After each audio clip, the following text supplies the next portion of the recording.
संपूर्ण महाभारत संभव पर्व अध्याय 103 और 104।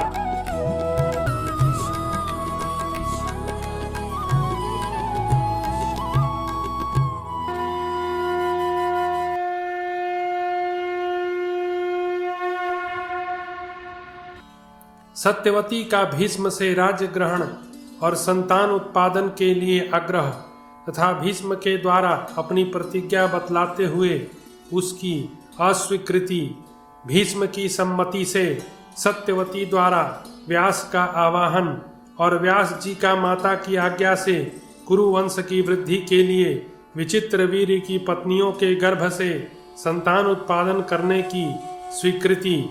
वैशंपायन जी कहते हैं, जन्मेजय तदनंतर पुत्र की इच्छा रखने वाली सत्यवती अपने पुत्र के वियोग से अत्यंत दीन और कृपण हो गई। उसने पुत्र वधुओं के साथ पुत्र के प्रेत कार्य करके अपनी दोनों बहुओं तथा शस्त्रधारियों में श्रेष्ठ भीष्म जी को धीरज बंधाया।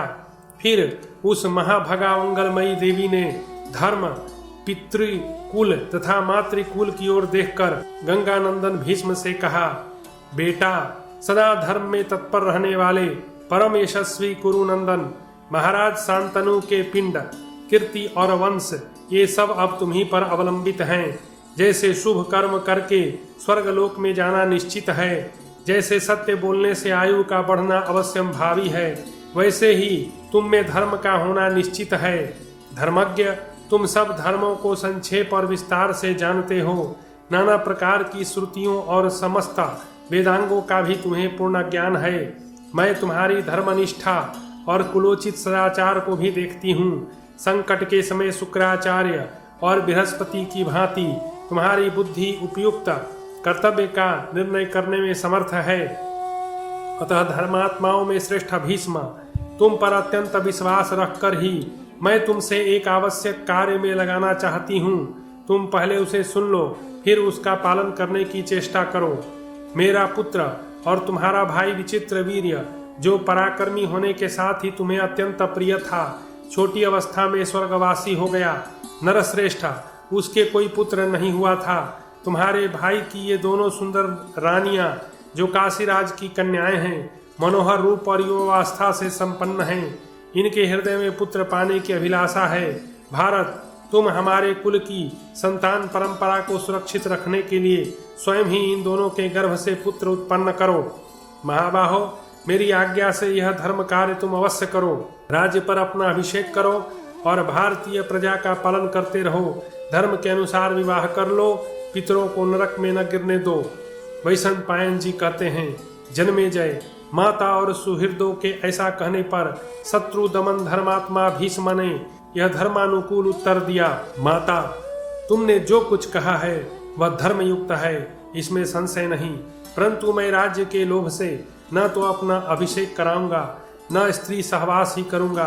संतान उत्पादन और राज्य ग्रहण न करने के विषय में जो मेरी कठोर प्रतिज्ञा है, उसे तुम जानती ही हो। सत्यवती, तुम्हारे लिए शुल्क देने के हेतु जो जो बातें हुई थी, वे सब तुम्हें ज्ञात हैं।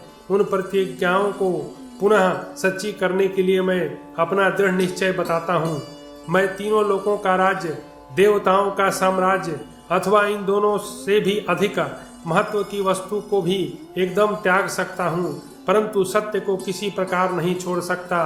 पृथ्वी अपनी गंध छोड़ दे, जल अपने रस का परित्याग कर दे, तेज रूप का और वायु का स्पर्श नामक स्वाभाविक गुण त्याग दे, सूर्य प्रभा और अग्नि अपनी उष्णता को छोड़ दे, आकाश शब्द का और चंद्रमा अपनी शीतलता का परित्याग कर दे, इंद्र पराक्रम छोड़ दे, धर्मराज धर्म की उपेक्षा कर दे, परंतु मैं किसी प्रकार सत्य को छोड़ने का विचार भी नहीं कर सकता। सारे संसार का नाश हो जाए, मुझे अमरत्व मिलता हो या त्रिलोकी का राज्य प्राप्त हो, तो भी मैं अपने किए हुए प्रण को नहीं तोड़ सकता। महान तेजो रूप धन से संपन्न अपने पुत्र भीष्म के ऐसा कहने पर माता सत्यवती इस प्रकार बोली, बेटा, तुम सत्य पराक्रमी हो, मैं जानती हूँ। सत्य में तुम्हारी दृढ़ निष्ठा है। तुम चाहो तो अपने ही तेज से नई त्रिलोकी की रचना कर सकते हो। मैं उस सत्य को भी नहीं भूल सकी हूँ जिसकी तुमने मेरे लिए घोषणा की थी। फिर भी मेरा आग्रह है कि तुम आपद धर्म का विचार करके बाप दादों के दिए हुए इस राज्यभार को वहन करो। परंतप जिस उपाय से तुम्हारे वंश की परंपरा नष्ट न हो, धर्म की भी अवहेलना न होने पावे और प्रेमी सुहृद भी संतुष्ट हो जाए, वही करो। पुत्र की कामना से दीन वचन बोलने वाली और मुख से धर्म रहित बात कहने वाली सत्यवती से भीष्म ने फिर यह बात कही, राजमाता, धर्म की ओर दृष्टि डालो, हम सब का नाश न करो। क्षत्रिय का सत्य से विचलित होना किसी भी धर्म में अच्छा नहीं माना गया है। राजमाता, महाराज शांतनु की संतान परंपरा भी जिस उपाय से इस भूतल पर अक्षय बनी रहे, वह धर्मयुक्त उपाय मैं तुम्हें बतलाऊंगा। यह संतान क्षत्रिय धर्म है, उसे आपद धर्म के निर्णय में कुशल विद्वान पुरोहितों से सुनकर और लोकतंत्र की ओर भी देखकर निश्चय करो। भीष्म जी कहते हैं, माता, भरत वंश की संतान परंपरा को बढ़ाने और सुरक्षित रखने के लिए जो नियत उपाय है उसे मैं बता रहा हूँ। सुनो, किसी गुणवान ब्राह्मण को धन देकर बुलाओ जो विचित्र वीर की स्त्रियों के गर्भ से संतान उत्पन्न कर सके। वैशंपायन जी कहते हैं, जन्मेजय, तब सत्यवती कुछ हंसती और साथ भी लजाती हुई भीष्म से इस प्रकार बोली। बोलते समय उसकी वाणी संकोच से कुछ अस्पष्ट हो जाती थी। उसने कहा, महाबाहो भीष्म, तुम जैसा कहते हो वही ठीक है। तुम पर विश्वास होने से अपने कुल की संतति की रक्षा के लिए तुम्हें मैं एक बात बतलाती हूँ। ऐसे आपद धर्म को देखकर यह बात तुम्हें बताए बिना मैं नहीं रह सकती। तुम हमारे कुल में मूर्तिमान धर्म हो, तुम ही सत्य हो, तुम ही परम गति हो। अतः मेरी सच्ची बात सुनकर उसके बाद जो कर्तव्य हो उसे करो। भरत श्रेष्ठ, तुमने महाराज वसु का नाम सुना होगा। पूर्व काल में मैं उन्हीं के वीर्य से उत्पन्न हुई थी। मुझे एक मछली ने अपने पेट में धारण किया था। एक परम धर्मज्ञ मल्लाह ने जल में मेरी माता को पकड़ा, उसके पेट से मुझे निकाला और अपने घर लाकर अपनी पुत्री बनाकर रखा। मेरे उन धर्मपरायण पिता के पास एक नौका थी जो धन के लिए नहीं धर्मार्थ चलाई जाती थी। एक दिन मैं उसी नाव पर गई हुई थी। उन दिनों मेरे यौवन का प्रारंभ था। उसी समय धर्मज्ञों में श्रेष्ठ महर्षि पराशर यमुना नदी पार करने के लिए मेरी नाव पर आए। मैं उन्हें पार ले जा रही थी। तब तक वे मुनि श्रेष्ठ काम पीड़ित हो मेरे पास आ मुझे समझाते हुए मधुर वाणी में बोले और उन्होंने मुझसे अपने जन्म और कुल का परिचय दिया। इस पर मैंने कहा, भगवान, मैं तो निषाद की पुत्री हूँ। भारत, एक ओर मैं पिताजी से डरती थी और दूसरी ओर मुझे मुनि के शाप का भी डर था। उस समय महर्षि ने मुझे दुर्लभ वर देकर उत्साहित किया, जिससे मैं उनके अनुरोध को टाल न सकी। यद्यपि मैं चाहती नहीं थी तो भी उन्होंने मुझ अबला को अपने तेज से तिरस्कृत करके नौका पर ही मुझे अपने वश में कर लिया। उस समय उन्होंने कुहरा उत्पन्न करके संपूर्ण लोक को अंधकार से आवृत कर दिया था। भारत, पहले मेरे शरीर से अत्यंत घृणित मछली की बू आती थी। उसको मिटाकर मुनि ने मुझे यह उत्तम गंध प्रदान की। तदनंतर मुनि ने मुझसे कहा, तुम इस यमुना के ही द्वीप में मेरे द्वारा स्थापित इस गर्भ को त्याग कर फिर कन्या ही हो जाओगी। उस गर्भ से पराशर जी के पुत्र महान योगी महर्षि व्यास प्रकट हुए। वे ही द्वैपायन नाम से विख्यात हैं। वे मेरे कन्यावस्था के पुत्र हैं। वे भगवान द्वैपायन मुनि अपने तेजोबल से चारों वेदों का पृथक पृथक विस्तार करके लोक में व्यास पदवी को प्राप्त हुए हैं। शरीर का रंग सांवला होने से उन्हें लोग कृष्ण भी कहते हैं। वे सत्यवादी, शांत, तपस्वी और पाप शून्य हैं। वे उत्पन्न होते ही बड़े होकर उस द्वीप में अपने पिता के साथ चले गए थे। मेरे और तुम्हारे आग्रह करने पर वे अनुपम तेजस्वी व्यास अवश्य ही अपने भाई के क्षेत्र में कल्याणकारी संतान उत्पन्न करेंगे। उन्होंने जाते समय मुझसे कहा था कि संकट के समय मुझे याद करना महाबहाव भीष्म। यदि तुम्हारी इच्छा हो तो मैं उन्हीं का स्मरण करूं। भीष्म, तुम्हारी अनुमति मिल जाए तो महातपस्वी व्यास निश्चय ही विचित्र वीर की स्त्रियों से पुत्रों को उत्पन्न करेंगे। वैशंपायन जी कहते हैं, महर्षि व्यास का नाम लेते ही भीष्म जी हाथ जोड़कर बोले, माता जी, जो मनुष्य धर्म अर्थ काम इन तीनों का बराबर विचार करता है तथा यह भी जानता है कि किस प्रकार अर्थ से धर्म, धर्म से धर्म और काम से काम रूप फल की प्राप्ति होती है और वह परिणाम में कैसे सुखद होता है, तथा किस प्रकार अर्थ आदि के सेवन से विपरीत फल अर्थनाश आदि प्रकट होते हैं। इन बातों पर पृथक पृथक भली भांति विचार करके जो धीर पुरुष अपनी बुद्धि के द्वारा कर्तव्य का निर्णय करता है वही बुद्धिमान है। तुमने जो बात कही है वह धर्मयुक्त तो है ही, हमारे कुल के लिए भी हितकर और कल्याणकारी है, इसलिए मुझे अच्छी लगी है। वैशंपायन जी कहते हैं, कुरुनंदन, उस समय भीष्म जी के इस प्रकार अपनी अनुमति देने पर काली सत्यवती ने मुनिवर कृष्ण द्वैपायन का चिंतन किया। जन्मेजय, माता ने मेरा स्मरण किया है, यह जानकर परम बुद्धिमान व्यास जी वेद मंत्रों का पाठ करते हुए क्षण भर में वहां प्रकट हो गए। वे कब किधर से आ गए इसका पता भी न चला। सत्यवती ने अपने पुत्र का भली भांति सत्कार किया, दोनों भुजाओं से आलिंगन करके अपने स्तनों के झरते हुए दूध से उनका अभिषेक किया। अपने पुत्र को दीर्घ काल के बाद देखकर सत्यवती की आंखें स्नेह और आनंद के आंसू बहने लगे। सत्यवती की आंखों से स्नेह और आनंद के आंसू बहने लगे। तदनंतर सत्यवती ने प्रथम पुत्र महर्षि व्यास ने अपने कमंडलू के पवित्र जल से दुखिनी माता का अभिषेक किया और उन्हें प्रणाम करके इस प्रकार कहा, धर्म के तत्व को जानने वाली माता जी, आपकी जो हार्दिक इच्छा हो उसके अनुसार कार्य करने के लिए मैं यहाँ आया हूँ। आज्ञा दीजिए, मैं आपकी कौन सी प्रिय सेवा करूँ। तत्पश्चात पुरोहितों ने महर्षि का विधि पूर्वक मंत्रोच्चार के साथ पूजन किया और महर्षि ने उसे प्रसन्नता पूर्वक ग्रहण किया। विधि और मंत्रोच्चार पूर्वक की हुई पूजा से व्यास जी प्रसन्न हुए। जब वे आसन पर बैठ गए तब माता सत्यवती ने उनका कुशल क्षेम पूछा और उनकी ओर देखकर इस प्रकार कहा, विद्वान, माता और पिता दोनों से पुत्रों का जन्म होता है, अतः उन पर दोनों का समान अधिकार है। जैसे पिता पुत्रों का स्वामी है उसी प्रकार माता भी है, इसमें संदेह नहीं है।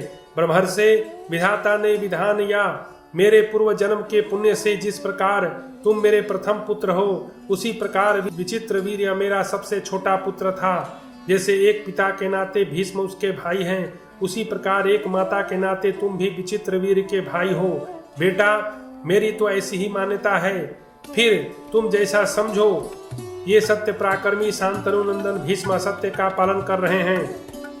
अनग संतान उत्पादन तथा राज्य शासन करने का इनका विचार नहीं है, अतः तुम अपने भाई के पारलौकिक हित का विचार करके तथा कुल की संतान परंपरा की रक्षा के लिए भीष्म के अनुरोध और मेरी आज्ञा से सब प्राणियों पर दया करके उनकी रक्षा करने के उद्देश्य से और अपने अंतःकरण की कोमल वृत्ति को देखते हुए मैं जो कुछ कहूँ से सुनकर उसका पालन करो। तुम्हारे छोटे भाई की पत्नियां देव कन्याओं के समान सुंदर रूप तथा युवावस्था से संपन्न हैं। उनके मन में धर्मतः पुत्र पाने की कामना है। पुत्र, तुम इसके लिए समर्थ हो, अतः इन दोनों के गर्भ से ऐसी संतानों को जन्म दो जो इस कुल परंपरा की रक्षा तथा वृद्धि के लिए सर्वथा सुयोग्य हो। व्यास जी ने कहा, माता सत्यवती, आप पर और अपर दोनों प्रकार के धर्मों को जानती हैं। महाप्राज्ञ, आपकी बुद्धि सदा धर्म में लगी रहती है, अतः मैं आपकी आज्ञा से धर्म को ही दृष्टि में देखकर काम के वश न होकर ही आपकी इच्छा के अनुरूप कार्य करूंगा। यह सनातन मार्ग शास्त्रों में देखा गया है। मैं अपने भाई के लिए मित्र और वरुण के समान तेजस्वी पुत्र उत्पन्न करूंगा। विचित्र वीर की स्त्रियों को मेरे बताए हुए अनुसार 1 वर्ष तक विधि पूर्वक व्रत जितेंद्रिय होकर केवल संतानार्थ साधन करना होगा, तभी वे शुद्ध होंगी। जिसने व्रत का पालन नहीं किया ऐसी कोई भी स्त्री मेरे समीप नहीं आ सकती। सत्यवती ने कहा, बेटा, ये दोनों रानियां जिस प्रकार शीघ्र गर्भ धारण करे वह उपाय करो। राज्य में इस समय कोई राजा नहीं है। बिना राजा के राज्य की प्रजा अनाथ होकर नष्ट हो जाती है। यज्ञ दान आदि क्रियाएं भी लुप्त हो जाती हैं। उस राज्य में न वर्षा होती है न देवता वास करते हैं। प्रभो, तुम ही सोचो, बिना राजा का राज्य कैसे सुरक्षित और अनुशासित रह सकता है। इसलिए शीघ्र गर्भाधान करो। भीष्म बालक को पाल पोस कर बड़ा कर लेंगे।